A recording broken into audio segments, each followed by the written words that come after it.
back brake pad.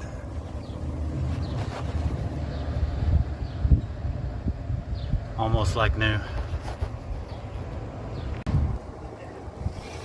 Pads don't look new, but they do got a bunch of life left to them.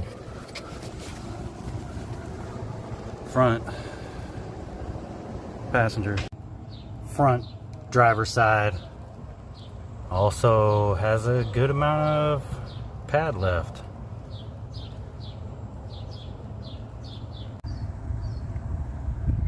Rear driver's side pad appears new and plenty of pad left.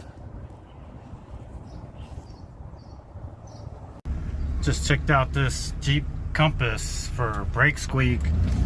Turns out the pads were actually good, that there was just some like little piece of rock or something inside the pad. These new pads, they're not made as good as the old pads used to be. They used to be made in US, Mexico, Israel. Now they're made in basically third world countries. Some of that stuff's got debris in it. So essentially my recommendation was you don't have to do anything. I didn't recommend replacing pads. Everything was safe. The vehicle wasn't having any issues stopping. It's just making a noise. So they're gonna save their money and hope that little piece of debris comes out of there and stops making noise. And that's another one, just some random guy, and it's a random driveway.